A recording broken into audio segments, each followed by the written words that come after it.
इस कहानी की शुरुआत में हमें वेनिस दिखाया जाता है, जहाँ एक ऑक्शन में काफी कीमती चीजों की नीलामी होनी होती है, जिस वजह से बारी बारी अमीर लोग मास्क पहनकर यहाँ पर बैठे हुए हैं। और यहीं पर हम कहानी के मेन कैरेक्टर को देखते हैं, जिसका नाम साइरस है। वो काफी स्मार्ट होता है, जो यहाँ पर अपने साथियों के साथ चोरी का प्लान कर चुका है, क्योंकि वो मास्टरमाइंड होने की वजह से बहुत बेहतरीन तरीके से पहले भी कई बार चोरियां कर चुका है। अब इस नीलामी की लाइव वीडियो भी लंदन में चल रही होती है। आधे खरीदार तो वेनिस में बैठे होते हैं, जबकि आधे लंदन में बैठे हुए हैं। यही हमें साइरस की टीम के बारे में बताया जाता है, जिनमें से टॉप पर वो खुद है। फिर होती है एक पायलट लड़की, एक है लॉक मास्टर जो हर तरह के मुश्किल लॉक्स को आसानी से तोड़ सकता है। इनके अलावा एक हैकर, एक इनका साथी इंजीनियर और एक बड़ी उम्र का आदमी जो इनका हेल्पर है। वो इनकी चोरी करने में मदद करता है और इस समय वो भी साइरस के साथ नीलामी में आया हुआ है। यहाँ हर जगह पर कैमरास लगे हुए हैं, जिन पर पुलिस की नजर होती है। और सबसे सीनियर पुलिस ऑफिसर, जिसका नाम एबी है, वो काफी समय पहले साइरस से मिली हुई थी, जहाँ पर इनकी दोस्ती हो गई थी। पर जब एबी को पता चला कि वो कितना बड़ा चोर है, तो एक मिशन पर उसने साइरस को भी पकड़ने का प्लान बनाया। लेकिन वो काफी स्मार्ट था, इसीलिए साइरस वहाँ से भाग गया। लेकिन इस बार एबी अपनी टीम के साथ पूरी तरह से तैयार होती है, यानी कि साइरस जैसे ही चोरी करेगा वो उसको रंगे हाथों पकड़ लेंगे। जिसके बाद हम देखते हैं कि नीलामी अब शुरू हो गई है। सबसे पहले एक काफी महंगी पेंटिंग को लाया जाता है, जिसकी बोली 1 करोड़ की लगती है, मगर आखिर समय में वो 2 करोड़ की बिक जाती है। पर साइरस और उसके साथी, जो पहले से उस पेंटिंग को चुराने की फिराक में बैठे हुए थे, ये उस पेंटिंग को कस्टमर तक पहुंचने से पहले ही चोरी कर लेते हैं, जिसको उसी समय ब्लैक मार्केट में 2 करोड़ का बेच भी दिया जाता है। जिसके बाद बारी आती है सबसे खास चीज की, जो एक जबरदस्त क्रिएशन है। इसकी ओनर ने इस क्रिएशन को बहुत मेहनत से बनाया है, जिसका नाम NFT होता है। और क्योंकि इसको बनाने वाला क्रिएटर अपनी पहचान बताना नहीं चाहता था, इसलिए उसने चेहरे पर मास्क लगाया हुआ होता है। अब ये क्रिएशन NFT में तकरीबन 200 कैमरास लगे हुए हैं, जो वीडियो रिकॉर्ड करके बहुत अच्छी वीडियो एडिट कर देते हैं। अब इसकी नीलामी शुरू होती है, जिसके प्राइस बढ़ते ही रहते हैं। लेकिन तभी साइरस की टीम की हैकर यहाँ पर अपना काम करती है। वो एक बटन दबाती है और साथ में बोलती है लेफ्ट। ऐसा होते ही वहाँ की सारी लाइट्स बंद हो जाती है, धमाके होने लगते हैं, जिस वजह से हर तरफ अफरा तफरी मच जाती है। अब जहाँ अमीर लोग भागने का सोच रहे होते हैं, यहाँ साइरस अपना काम करता है, जबकि वो 2.5 करोड़ की बोली भी साइरस ने खुद नहीं लगाई होती है। इसलिए वो अब NFT के क्रिएटर के पास आता है और उसको कहता है कि आप मेरे ठिकाने पर आ जाओ, जो एक शिप है। NFT भी वहीं पर लाई जाएगी और हम आपको पैसे भी वहीं पर दे देंगे। अब वो सारी चीजें ऊपर बैठी एबी देख रही होती है, इसीलिए वो साइरस को पकड़ने के लिए खुद भी जाती है और अपने साथियों को भी लगा देती है। पर साइरस और उसकी टीम जो यहाँ से भाग रहे थे, उनके पीछे पीछे एबी और उसकी टीम बढ़ जाती है। वो लोग पहले ऐसे ही भागते रहते हैं, जिसके बाद वो स्पीड बोट में बैठ जाते हैं, जहाँ पुलिस को चकमा देते हुए समुद्र के बीच में आ जाते हैं। इन्होंने बैरियर्स खड़े कर दिए थे, जिससे पुलिस इनके पीछे तक आ जाती है, लेकिन फिर भी ये लोग निकल जाते हैं। ये लोग अपने ठिकाने और शिप में पहुंच जाते हैं, जहाँ ये NFT के लेन देन के बाद खूब पार्टी करते हैं। एबी, जो अभी भी छानबीन कर रही होती है, वो नीलामी में आए लोगों के वीडियो को बड़ी गौर से देख रही थी।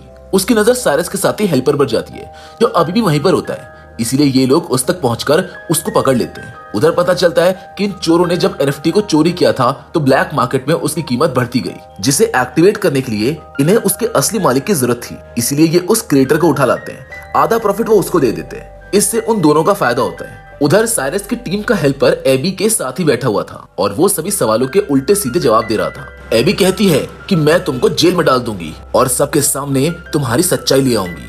अच्छा होगा कि तुम अपनी टीम के बारे में हमको सब कुछ सच बता दो। जिस पर हेल्पर कहता है कि मेरी टीम इस वक्त लंदन में है, अगर उनको पकड़ना है तो तुमको मेरे साथ वहां पर जाना होगा। इसीलिए अब एबी अपने साथियों को लेकर लंदन के पुलिस डिपार्टमेंट में चली जाती है। यहाँ उसकी मुलाकात एक और ऑफिसर से होती है, जो उसको बताता है कि मुझको सीक्रेट तरीके से पता चला है कि सबसे बड़ा माफिया, जिसका नाम लास है, उसने हाल ही में मार्केट के शेयर के साथ हेराफेरी की है, जिस वजह से कीमतें ऊपर नीचे हुई और उसको बहुत प्रॉफिट हुआ। मगर इस प्रॉफिट की वजह से मार्केट या चीजों की कीमतों की उलटपुलट नहीं, बल्कि शहर में कई चीज की उलटपुलट हुई। असल में लास ने डैम का पानी पूरे शहर में फैला दिया है, जिससे वहाँ पर बाढ़ आ गई है। इस वजह से घर डूब गए हैं, लोगों की जानें चली गई हैं। और अब लास बिल्कुल ऐसे ही एक दूसरे शहर के साथ भी करने वाला है, जिसमें लास के साथ साथ एक काफी बड़ा माफिया भी शामिल है। और ये काम वो दोनों अगले 2 महीने में अंजाम देने वाले हैं। लार्स उस माफिया को पहले पेमेंट करेगा, जिसके बाद वो डैम के बैरियर्स हटवाने की इजाजत दे देंगे।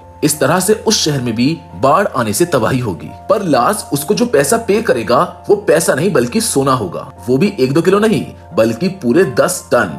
और अब उनकी इस डील को मुझको तोड़ना है और पेमेंट रुकवाने के लिए मुझको तुम्हारी जरूरत है। एबी कहती है कि मैं इसमें क्या मदद कर सकती हूँ। जिस पर वो ऑफिसर बताता है कि हमें एक ऐसे बंदे की तलाश है जो चोरों की तरह ही सोचकर चोरों को पकड़ सकता है। जाहिर है इस काम के लिए किसी मास्टरमाइंड चोर की जरूरत होगी और वो कौन है तुम अच्छे से जानती हो। एबी समझ गई थी कि यहाँ पर ये ऑफिसर साइरस की बात कर रहा है, जिस पर एबी फौरन बोलती है कि नहीं नहीं सर, जैसा आप सोच रहे हैं वैसा कुछ नहीं हो सकता। आप चाहते हैं मैं साइरस के पास जाकर उससे मदद मांगू और वो हमारी मदद करने को तैयार हो जाएगा? ये नामुमकिन है। जिस पर ऑफिसर कहता है कि अगर साइरस और उसकी टीम ऐसा करने के लिए ना माने तो ना जाने कितने मासूम लोगों की जानें चली जाएंगी। तुम्हें कैसे भी करके उसको मनाना ही होगा ताकि हम लास्ट को रोक सके। जिसको सुनकर एबी अब मान जाती है और तुरंत पहुंच जाती है साइरस के पास। यहाँ पर दोनों एक दूसरे को ही दोष देने लगते हैं कि तुमने मुझको धोखा दिया है, मैंने तुमको नहीं दिया है। पर आखिर में बात खत्म करके साइरस उसके आने की वजह पूछता है, जिस पर एबी कहती है कि तुम्हें मेरे लिए एक चोरी करनी होगी और उसे एबी वो सारी बात बता देती है जो उस ऑफिसर ने एबी को बताई थी। वो कहती है कि तुम्हें वो सारा सोना चोरी करना होगा। जिसके बाद साइरस ये सारी बात अपने साथी को बताता है। उसके साथी चौंक जाते हैं, जिस पर साइरस कहता है कि मैं समझ सकता हूँ कि ये काम बहुत मुश्किल है, लेकिन ये करना भी बेहद जरूरी है, क्योंकि अगर वो अपने प्लान में कामयाब हो जाते हैं तो पूरा शहर बाढ़ में बह जाएगा, जिससे काफी मासूम जाने जाएंगी। लेकिन ये मिशन बहुत मुश्किल होने वाला था, क्योंकि इनको सोना प्लेन से चोरी करना था और प्लेन में लार्स के गुंडे भी मौजूद थे। इसलिए यहाँ पर साइरस और उसकी टीम अपने काम में लग जाते हैं कि वो कैसे अपने इस मिशन को अंजाम देंगे। यहाँ सबसे पहले हैकर बताती है कि अगर हम बिल्कुल वैसा ही दिखने वाला प्लेन बना लें तो चोरी करना आसान हो जाएगा। पर सवाल ये है कि वैसा प्लेन आएगा कहाँ से? इस पर साइरस कहता है कि नीलामी घर में मैं एक अमीर लड़की से मिला था जो प्लेन के लेन देन में काम करती है। उसके पास एक ऐसा प्लेन है जो थोड़ा बहुत उससे मिलता जुलता है, जिससे हम खुद चेंज करके वैसा बना सकते हैं। तो हो सकता है कि शायद वो हमको प्लेन दे दे। इसलिए अब ये सारे लोग उस प्लेन डीलर के पास पहुंच जाते हैं, जो इन्हें वही आलीशान प्लेन दिखाती है। ये काफी खूबसूरत भी था, लेकिन इसको उड़ाना मना था क्योंकि इसमें कई सारे एलईडी ग्लास लगे हुए थे, साथ ही बहुत ज्यादा शोर भी करता था। इसलिए डीलर अपना प्लेन देने से मना कर देता है। लेकिन एबी उसको बता देती है कि मैं एक पुलिस वाली हूँ और इस तरह के प्लेन तो रखना वैसे भी इलीगल ही है, और अगर तुमने ये हमको नहीं दिया तो तुमको जेल की हवा खानी होगी। जिस पर आखिर में वो मान जाता है। अब प्लेन तो मिल गया था, लेकिन अगली सबसे बड़ी प्रॉब्लम ये थी कि रडार पर हेरा फेरी कैसे की जाएगी, जिसके लिए इन्हें बनाना होगा पीएसआई, जो इस तरह के सिग्नल बनाएगा जिससे हवा में दो प्लेन उड़ रहे होंगे, मगर वो सिग्नल सिर्फ एक का ही दिखाएगा। लेकिन यहाँ एक छोटी समस्या थी, मतलब जब ये दोनों प्लेन्स को एक दूसरे के ऊपर नीचे करेंगे तो कुछ समय के लिए रडार पर ये दोनों प्लेन्स नजर आएंगे, जो हेडक्वार्टर में बैठ रहे लोग देख लेंगे। इसलिए इन्हें वहां अपने किसी खास आदमी को बैठाना होगा। जिस पर एबी कहती है कि एयरपोर्ट पर मैं एक ऑफिसर को जानती हूँ जो मेरा दोस्त है, वो वहीं बैठा होगा तो हमारा काम वो कर देगा। इसलिए ये सब अब उस ऑफिसर से मिलते हैं जो हैंडीकैप था और वो व्हीलचेयर पर होता है। ये अपनी बात उसके सामने रखते हैं, लेकिन वो ऐसा करने से मना कर देता है। वो कहता है कि सॉरी, मैं ये काम नहीं करूंगा क्योंकि इसमें चोरी शामिल है, और वो भी उसके लिए जो शहर का सबसे बड़ा माफिया लास है। नहीं, बिल्कुल भी नहीं। पर तभी साइरस कहता है कि मैं इस काम के बदले तुम्हें 10 लाख दूंगा, जिसके लिए वो ऑफिसर मान जाता है। इसीलिए ये सारी टीम अपने अपने काम पर लग जाती है और इस प्लेन को ये लोग बदलने लगते हैं। जिसके बाद पीएसआई की मशीन बनाई जाती है जो सिग्नल्स में हेराफेरी करेगी, जिसका साइज बहुत बड़ा लग रहा था, जो किसी बॉम्ब से कम नहीं लग रही थी। इसलिए एबी हैकर को कहती है कि ऐसा करो कि इस पीएसआई मशीन के छोटे छोटे कई सारे हिस्से बना दो, जो हर एक मेंबर को दिया जाएगा, ताकि वो पूरे प्लेन में इसको अलग अलग जगह पर लगा सके। इस तरह काम आसानी से हो जाएगा, जिसके लिए हैकर मान जाती है और काफी मेहनत करने के बाद वो पीएसआई मशीन के अलग अलग हिस्से बना देती है। जिसके बाद आखिर इनका फाइनल दिन आ जाता है, जहाँ सब लोग अपने अपने हिसाब से तैयार हो जाते हैं। इन्होंने आधे टिकट बिजनेस क्लास के लिए थे और आधी इकोनॉमी क्लास के, ताकि ये लोग पूरे प्लेन में फैल जाएं। जहाँ पर इनको पता चलता है कि लास्ट के 2 गुंडे बिजनेस क्लास में हैं और 3 गुंडे इकोनॉमी क्लास में हैं, जबकि बाकी के 10 लोग नीचे सोने के साथ हैं। अब ये पूरी टीम अपनी चोरी को अंजाम देने के लिए तैयार होती है। हैकर ने सभी कैमरास को हैक कर लिया होता है ताकि हर एक चीज पर नजर रखी जा सके, जबकि लॉक मास्टर ने अपने हिस्से की पीएसआई मशीन बाथरूम में जाकर लगा भी दी थी। इनका एक साथी डर गया था, इसीलिए वो इस मिशन पर साथ नहीं आया था। तब उसके हिस्से का काम एबी करती है।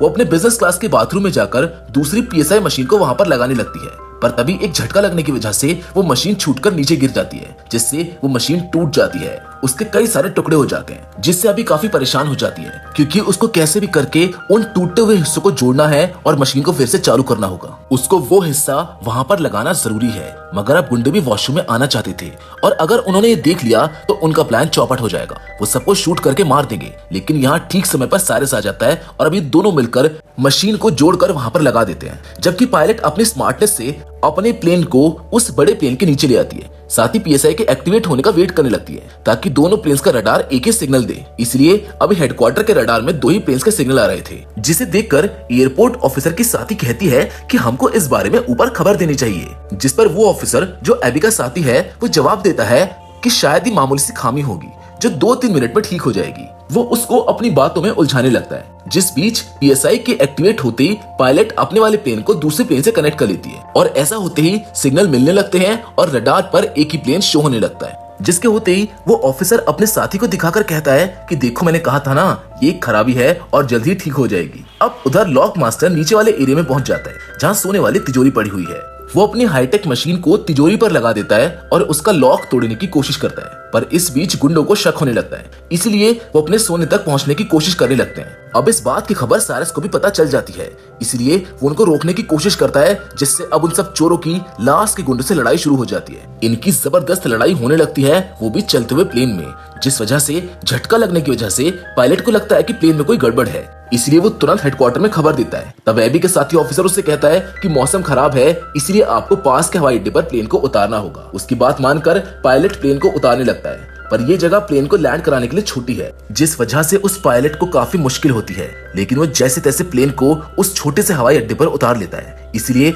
अब साइरस की पायलट साथी भी प्लेन को वहां पर लैंड करवा लेती है, पर इस बात का लास्ट को भी पता चल जाता है कि हमारा प्लेन हाईजैक हो गया है। जहां उसको लैंड करवाना था वहां होने के बजाय वो कहीं और ही लैंड हो गया है। इसीलिए लास अपने साथियों को कहता है कि जो कोई भी मेरे सोने को मुझ तक पहुंचने से रोक रहा है उनको खत्म कर दो या फिर मेरे पास लेकर आओ, इस तरह मेरा सोना मुझ तक आ जाएगा। उधर लॉक मास्टर साइरस से माफी मांगता है कि प्लीज मुझको माफ कर दो, मैं टाइम के अंदर लॉक को तोड़कर सोना नहीं चुरा पाया। अब ये सोना गुंडों और उनके साथी माफिया लास के हाथ लग जाएगा और ये अपनी खतरनाक डील कर लेंगे। अब इनके पास और कोई रास्ता नहीं होता, इसलिए गुंडों के साथ सोना समेत ये लोग लास के पास जाने लगते हैं। इन्हें प्लेन के जरिए इनकी पायलट ही इनको लेकर जा रही होती है। उधर लास के पास वो माफिया भी आ जाती है। वो चाहती थी कि डील होते ही जल्द से जल्द शहर में बाढ़ आए ताकि मार्केट के शेयर्स ऊपर नीचे होने से दोनों के फायदे हों। लेकिन उस माफिया को भी पता चल जाता है कि जिस प्लेन के जरिए इनका सोना आ रहा था वो हाईजैक हो गया है। पर लास उसको समझाता है कि मेरे गुंडों ने सिचुएशन को अपने कंट्रोल में कर लिया है, माल आपको मिल जाएगा, बस डील को कैसे भी करके आज के आज ही फाइनल करना होगा। उधर प्लेन में अभी भी लड़ाई हो रही होती है, जिस वजह से पीएसआई के सारे हिस्से बर्बाद हो जाते हैं। ऐसा होने से अब हेडक्वार्टर के रडार में दोनों प्लेन्स दिखने लगते हैं। तब प्लेन को ट्रेस करके गवर्नमेंट अपने फाइटर जेट्स को प्लेन के पीछे भेज देती है और हमला करने के लिए कहती है। लेकिन यहाँ साइरस और पायलट अपना दिमाग लगाते हैं और ये प्लेन को उल्टा करके उसमें लिख देते हैं कि इसमें लोग हैं, इसलिए हम पर हमला ना किया जाए। इसलिए फिलहाल वो फाइटर जेट्स उन पर हमला नहीं करते हैं, बल्कि वो उनका पीछा करने लगते हैं ताकि जब ये प्लेन लैंड हो तो पुलिस वाले आकर इन सभी को सेव कर सके या फिर इस सिचुएशन को हैंडल कर सके। जिसके बाद अब ये प्लेन लैंड होता है लास के महल के ग्राउंड में, जो उसके घर के ग्राउंड को बर्बाद कर देता है। और सिर्फ यही नहीं, बल्कि ये उसके घर की सिक्योरिटी वॉल को तोड़कर अंदर घुस जाते हैं और ऐसा होते ही सारा सोना भी निकलकर नीचे गिर जाता है। ये देखकर माफिया लास को कहती है कि अब तो मैं सारा सोना भी ले जाऊंगी, साथ ही हमारी डील भी कैंसिल है, जो कहकर वो वहां से जाने लगती है। पर लार्स, जिसको गुस्सा आ गया था, वो उसको शूट करके मार डालता है। तभी वहां पर पुलिस भी आ जाती है जो इनका पीछा कर रही थी।